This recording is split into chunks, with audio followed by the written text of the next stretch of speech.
রাস্তার পাশে ঝুলে আছে টাকা আর টাকা, কেউ নিচ্ছেন না, আবার কেউ ফিরেও তাকাচ্ছেন না। কিন্তু কেন?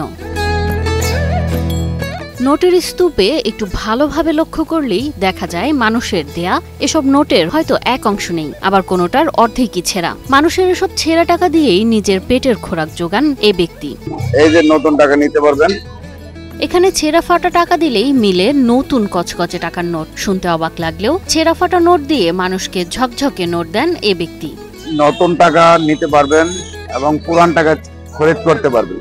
এটি ৩০ বছরের এক আলাদা জীবন জীবিকা। কুমিল্লা শহরের কেন্দ্রীয় সোনালী ব্যাংকের সামনে ফুটপাতে বসে সকাল থেকেই রাত পর্যন্ত এ পুরনো টাকাগুলো নিয়ে তিনি বসে থাকেন।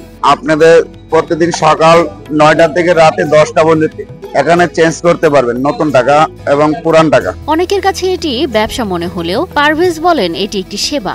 আমি আজকে ৩০ বছর ধরে আমি আপনাদের সেবায় নিয়োজিত। ভুলবশত ছিঁড়ে যাওয়া টাকা নিয়ে এখন আর চিন্তা নেই। ছিঁড়া ফাটা পুরান টাকা পারভেজ খানের কাছে আনলেই পাওয়া যায় নতুন টাকা। পুরান টাকা দিয়ে নতুন টাকা নিলাম। ব্যাংকে গেলে তেমন টাকা পাওয়া যায় না, ব্যাংকে তো ফায়দা দিতে হয় আগে থেকে। আর কোথাও পুরনো টাকা না চললেও পারভেজের কাছে অনায়াসেই চলে এ ছেঁড়া ফাটা টাকা। মাসে একবার রাজধানী গুলিস্তান থেকে নতুন নোট এনে পুরাতন নোট ফেরত দিয়ে চলে তার দিনরাত।